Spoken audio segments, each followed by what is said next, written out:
I never thought I'd be one of those people spilling their life on the internet, but here I am, trying to figure out how things went so sideways. I'm 34, married to James, who's 36. We've been together for 7 years and married for 5. When we first met, we were both working at the same tech startup. It was one of those instant connections where everything just clicked. After 2 years of dating, we got married in this amazing ceremony. Just family, close friends, the whole picture perfect deal. For the first 3 years, life was honestly incredible. We were both doing well in our careers, making great money, and had just bought a cozy house outside of Seattle. We were even starting to talk about kids. James has always been ambitious, which is something I've admired about him, but sometimes his drive can border on stubbornness. Still, I always had his back. So when he came to me with this grand idea of starting his own software company, I wasn't totally surprised. He wanted to develop this app that would change how people interact with their smart homes. Basically, some groundbreaking futuristic stuff. I was a little nervous about him quitting his job. I mean, $150,000 a year is nothing to sneeze at. But I wanted to support him. We had savings and I was still working, so we figured we could swing it. He promised me it would take 6 months to get a prototype ready and find investors. I thought, okay, we can do 6 months. But 6 months turned into a year, and then a year turned into 2. Our savings? Almost gone. Meanwhile, I was covering everything: our mortgage, utilities, groceries, even his health insurance. I was working longer hours and cutting back on extras just to keep us afloat. And every time I asked how the app was coming along or if there was any investor interest, he'd get defensive, like I didn't get what it took to build a startup. Around year 2 of this startup journey, I started noticing weird changes in him. He was always out at these so-called networking events, sometimes 3 or 4 nights a week. He'd get dressed up in his best suit, like he was heading to a business meeting on Wall Street or something. When I'd ask about these events, he'd say they were essential for meeting investors and growing his network. But here's the kicker. He'd come home late, sometimes smelling like expensive perfume. I didn't think much of it at first. I trusted him. But as time went on and there was still no real progress on this app, I couldn't help but feel like something wasn't adding up.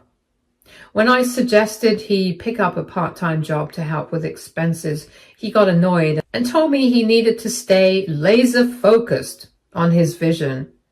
I tried to stay supportive, but I was exhausted. Physically, emotionally, financially, you name it. I was holding everything together while he chased what was starting to feel like a pipe dream. Last week was supposed to be a celebration, our 5th wedding anniversary. I had taken the day off work to make it special. I planned a nice dinner, something we hadn't done in a long time because of how tight money had been.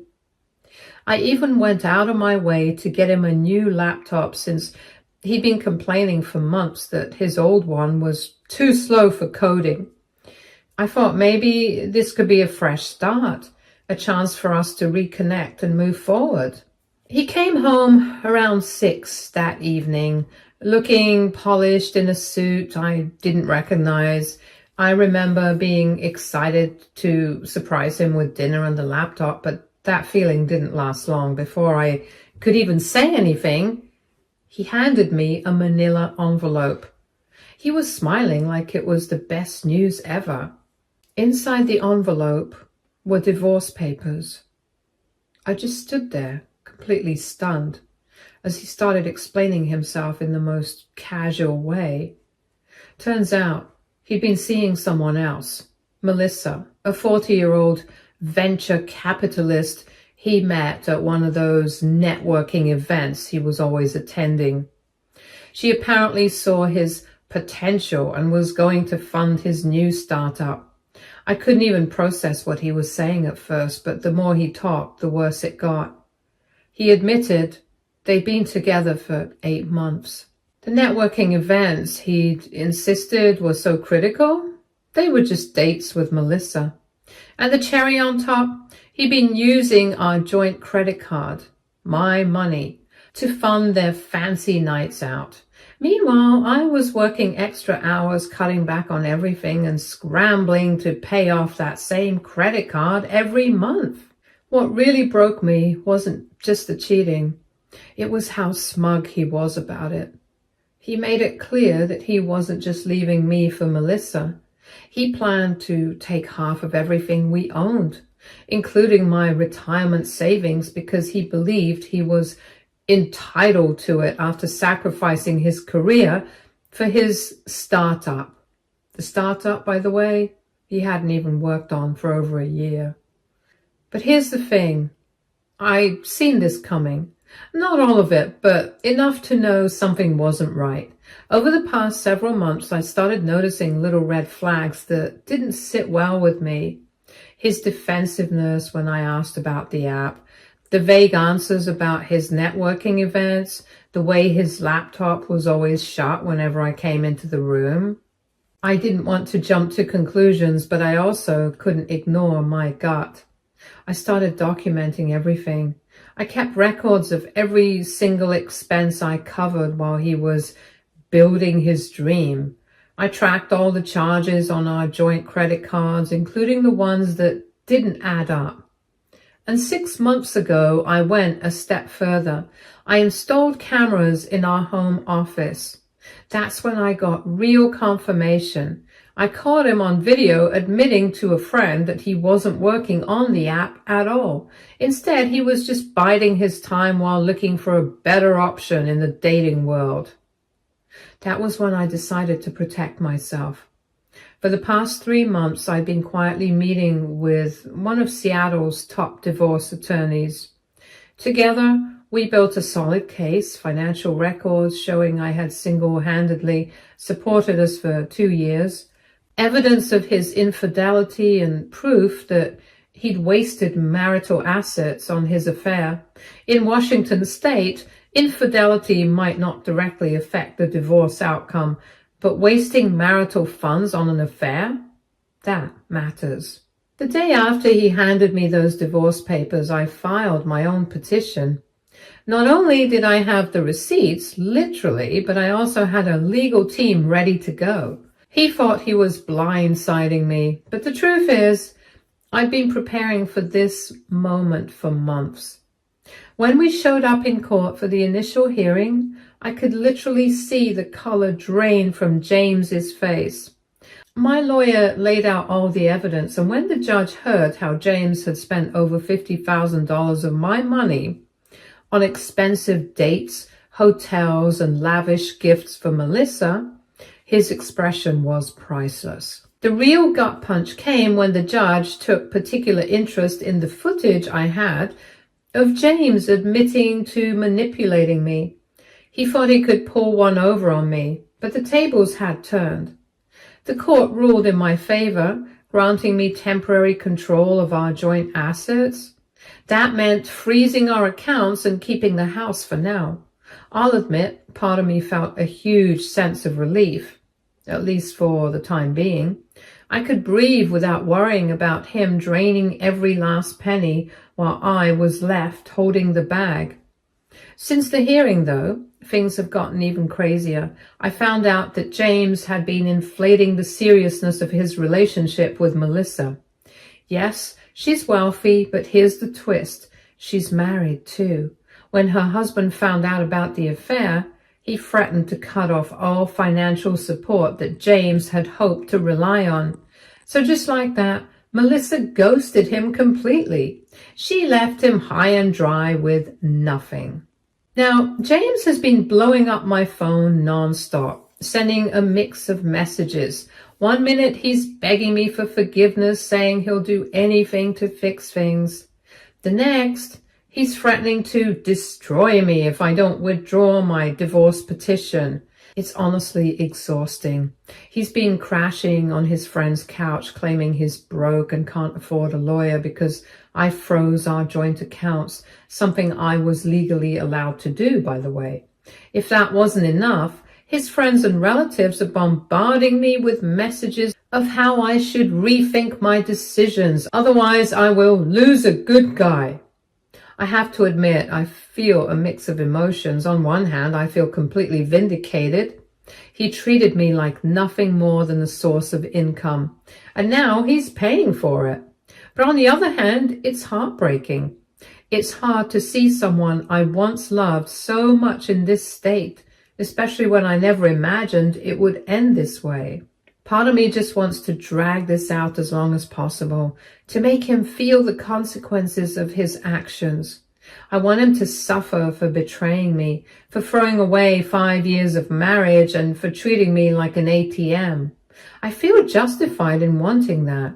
But at the same time, I'm also exhausted. I just want this whole mess to be over so I can move on and rebuild my life without constantly looking over my shoulder or dealing with his manipulation. I'm stuck in this weird limbo of trying to figure out how far I should push.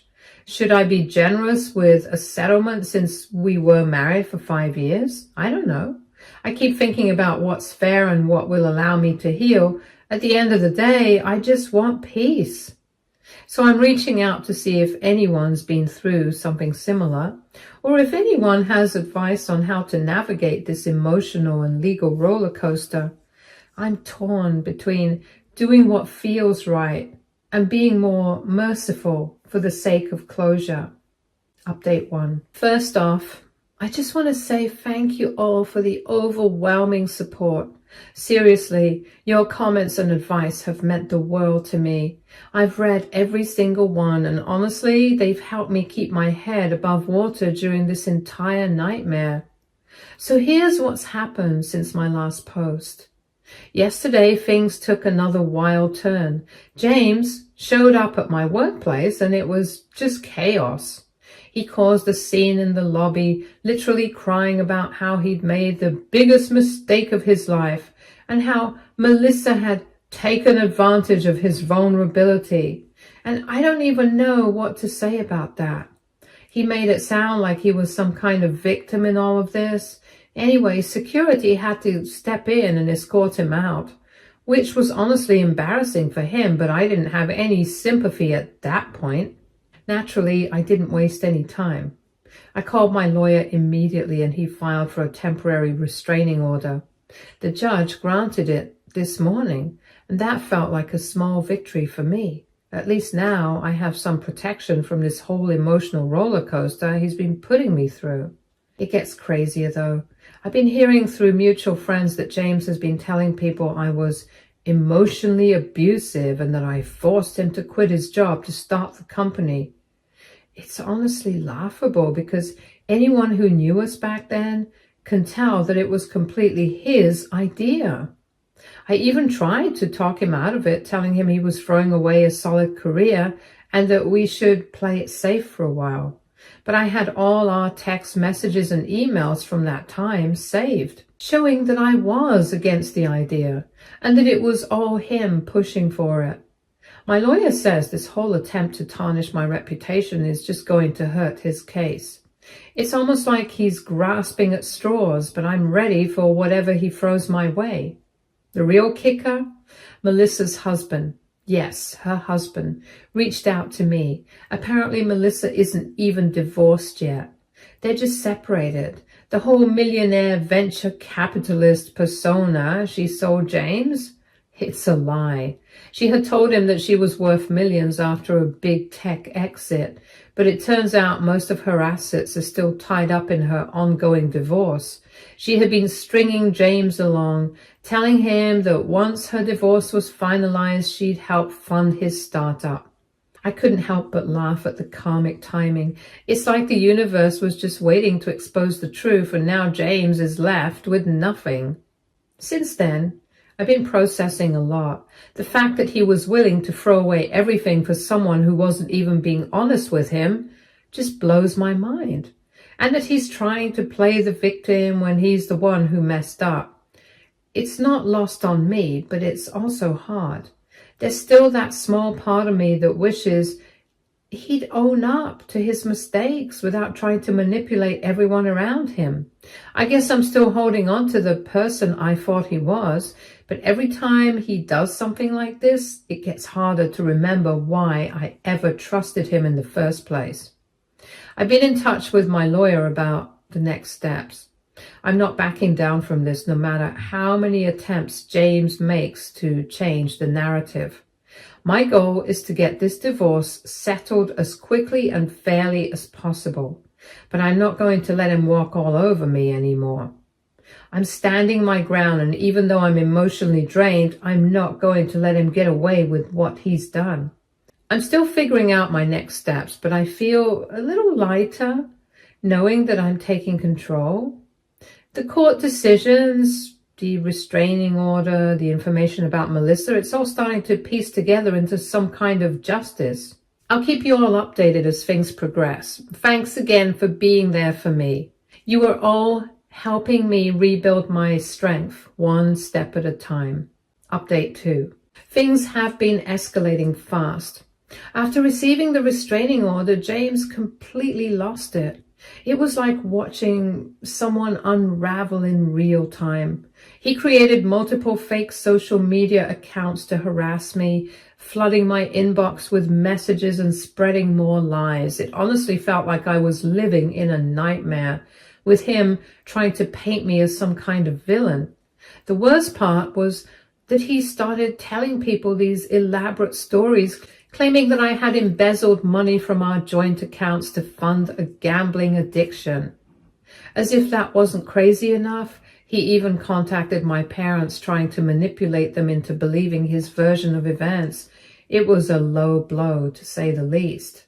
Of course, I wasn't about to let him get away with this. I immediately sent all the harassment evidence to my lawyer, including screenshots, messages, and any proof of him violating the restraining order with his online behavior. My lawyer made sure the court knew about all this, and the judge was not pleased. It turns out violating a restraining order doesn't exactly work in your favor. We've got another hearing scheduled for next week, where my lawyer will be pushing for James to pay my legal fees because of all the nonsense he's put me through. Honestly, I'm just ready for this to be over, but part of me also wants him to feel the full weight of his actions. Yesterday, I met up with a few of our mutual friends for coffee. It was a strange mix of relief and sadness, honestly. Some of them had distanced themselves when James started spinning his web of lies about me. But now, after seeing how far he's gone and what he's capable of, they're starting to come around. They shared screenshots of messages where James had tried to convince them to lie in court and help paint me as a bad person. The fact that he's been manipulating not just me, but also the people around us just to cover up his behavior, it's disturbing. Luckily, those screenshots are more evidence for my lawyer, so there's that. At least these people are starting to see the truth, even if it came a little too late. Then, out of nowhere, I got a phone call from James's mom today. She was crying all apologies and regret, telling me how sorry she was for everything that had happened. Apparently, this wasn't the first time James had pulled something like this. Before we met, he had done the same thing to 2 other women. He'd lived off of them, pretending to work on some big projects that never went anywhere. It's like this has been his pattern, and the fact that his mom admitted it just made me feel worse. She said she had hoped that marriage would change him, but it's clear now that this isn't some recent behavior of his. It's who he's been for a long time. I honestly didn't know how to respond to her. Part of me wanted to be understanding, but the other part of me just felt like I was being blamed. It felt like she was trying to shift the responsibility onto me. almost like I was supposed to be the one to fix her son. She kept saying that I should have known the real him earlier, but how am I supposed to fix someone who's not willing to fix themselves? It wasn't my job to take on the role of his therapist or his emotional caretaker. All I wanted was a partner, someone who would show up for me, not someone I constantly had to pick up after and drag along. It's honestly mind-boggling how after everything she thought I should just accept this as his nature and somehow make peace with it. It was like she was expecting me to forgive him even though he was still making excuses for his actions. She said she wished I'd known sooner what he was really like, but again, it's like she wanted me to shoulder the blame for not being able to change him. But I wasn't in the business of fixing anyone, especially not someone who refuses to take responsibility for their own choices. I'm still processing all of it. Every time I find out more about James, whether it's his past relationships or his behavior now, it gets harder to keep my emotions in check. I don't want to feel bad for him. He made his choices and he has to live with them, but part of me still feels heartbroken. It's hard not to, knowing that this isn't just some isolated mistake. This is who he is, and I just ended up being part of a much bigger ongoing pattern. I wasn't the first, and I won't be the last. The legal stuff is moving forward, but it's slow. There's so much to work through. It's tough, but I'm doing my best to stay focused on myself and my own healing. I'm not letting him drag me back into his mess. I'm tired of being caught up in his lies and manipulations. It's hard to push through the emotional weight, but I'm determined to get through it. Every day I'm getting closer to closing this chapter of my life and starting a new one. I know there's still a long way to go, but at least I'm not alone in this anymore. I've got people who support me, and I'm not going to let him define the rest of my life. Update 3. Hey everyone, this is my final update, and I'm so sorry for going missing in action. I didn't mean to just disappear like that, but honestly, the past few weeks have been an absolute whirlwind. It feels like I've been holding my breath this entire time, and now I can finally exhale. I can hardly believe how everything has turned out. I wanted to give you all an update on how the hearing went and everything that happened after. So yesterday was the big hearing, and let me tell you, it felt like watching a house of cards come crashing down. James showed up to court without a lawyer, which honestly wasn't a surprise. Given everything that had come to light over the last few months, I'm sure no one wanted to touch his case with a 10-foot pole. He tried to represent himself, and as you might expect, it was a disaster. The judge started asking him about his claims of working on his startup, and it was painful to watch. He couldn't produce a single line of code, no business plan, and couldn't even give a coherent explanation of what his app was supposed to do.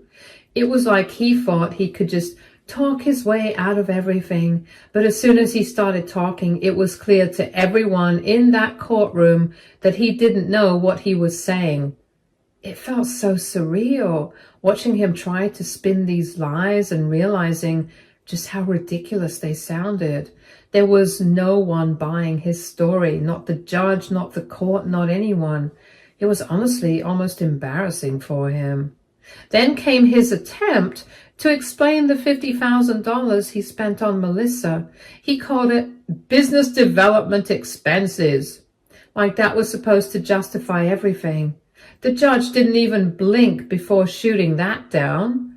It was immediately called out for what it was, an outright misuse of our joint funds.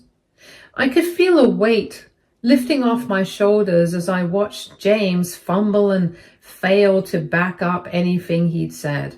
Every time he tried to explain himself, he just tangled himself in his lies more and more. It was like watching someone unravel right in front of you, and I honestly couldn't help but feel a mix of pity and satisfaction at the same time. He'd gotten away with so much for so long, but this time it was all catching up to him. And then came the ruling. I don't think I've ever felt so relieved in my life. I honestly couldn't believe it. It exceeded even my lawyer's expectations. The judge ruled that I get to keep our house, which was a huge relief. And my retirement savings are safe too. But the real shocker, James was ordered to repay me a whopping $157,000. That's the total amount I've spent supporting him and his affair over the past 2 years. Everything from covering his expenses to my legal fees. The judge was very clear about it, citing James's profound dishonesty and calculated financial exploitation as the main reasons for the ruling. Hearing that, it felt like the universe had finally righted a wrong. For once, it wasn't me getting screwed over. For once, I wasn't the one being punished for someone else's actions. I felt like I could finally breathe. It was like all the emotional and financial weight I'd been carrying for so long had been lifted. It wasn't just about the money, though that certainly helped, but it was more about the justice of it all. After everything he'd put me through, the lies, the manipulation, the betrayal, it felt good to have something go in my favor for a change. I finally felt like I was getting some closure, even if it's still a long road ahead. The judge's ruling was a clear message. James had tried to take advantage of me, and it wasn't going to work. The fact that he's being held accountable for his actions is such a powerful feeling. It's like, for the first time, I'm not the one being treated like the villain. On top of all of that, the restraining order was extended for another year, and James was ordered to undergo counseling before it could be lifted. To be honest, I didn't really care about the counseling. It's not like it would magically make him a better person. But hearing that it was part of the ruling felt like some kind of cosmic justice. James was going to be forced to face some kind of accountability for his actions, even if it was just a small step in the right direction. As for James's mother, she was there too. And well, let's just say I wasn't expecting what happened next. After everything went down in court, she came up to me, hugged me, and said, "You dodged a bullet." And I'm not going to lie, that caught me off guard. It's not like I expected her to apologize or offer any kind of sympathy for what I had gone through. But hearing her say that in a weird way felt like a weight had been lifted. It was like even she knew how bad things had gotten and how much I had been manipulated. She's helping him move to Arizona to live with his sister and, according to her, get his life together. I honestly couldn't care less what he does at this point, but I'm glad he'll be out of my life for good. So that's where we are now. The divorce will be finalized in 90 days. And although part of me can't quite believe how quickly everything has turned around, another part of me feels like I've been holding my breath for far too long. I can finally breathe again, and for the first time in ages, I feel like I have a sense of control over my life. It's hard to put into words how freeing that feeling is. I still have moments where I think about the what ifs. What could have been if things had worked out differently? But I'm slowly starting to realize that I'm better off without someone who could treat me with such calculated cruelty. Since the hearing, I've been focusing a lot on healing and rebuilding my future. I've enrolled in a master's program in cybersecurity. It's something I've always wanted to do, but I had put it on the back burner because James always said it was a waste of money. He didn't understand why I would want to pursue something like that. But now that I'm free of him, I'm finally pursuing my own dreams. I've already started some of the coursework, and honestly, it feels so empowering. For the first time in a long time, I'm doing something just for me. To everyone who has supported me through this journey, I can't thank you enough.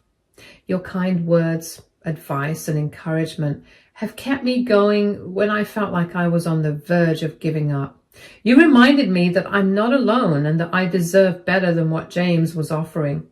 To those who shared similar stories, thank you for making me realize that this kind of manipulation and betrayal is something that happens to many of us. And to anyone else going through something similar, document everything. Trust your gut and don't let anyone gaslight you into accepting less than you deserve. You deserve respect, honesty, and love, not manipulation and deceit. Looking ahead, I'm not sure what the future holds, but for the first time in a long time, I'm excited to find out. I'm excited to see where this new chapter takes me. There are still days when I feel the weight of everything that happened, and I'm still grieving the loss of the person I thought James was, but I'm slowly learning that grief is part of healing. I'm learning to let go of the idea of who I thought he was and embrace the reality of who I am now. It's freeing to let go of that false hope and accept that some things just weren't meant to be. I don't know what the next few months or years will bring, but I know this. I'm going to make the most of my life. I'm going to focus on my career, my passions, and my well-being. I'm going to surround myself with people who support me and lift me up.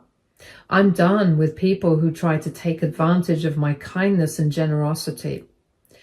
I know what I'm worth, and I'm never going to let anyone make me feel small again. I'll always have moments where I think about the life I thought I was going to have with James, the dreams we shared, the plans we made, but I'm learning to embrace the beauty of my own journey, and I know that I can create new dreams, new plans, and a new future that is all mine. So here's to new beginnings, wherever they may lead.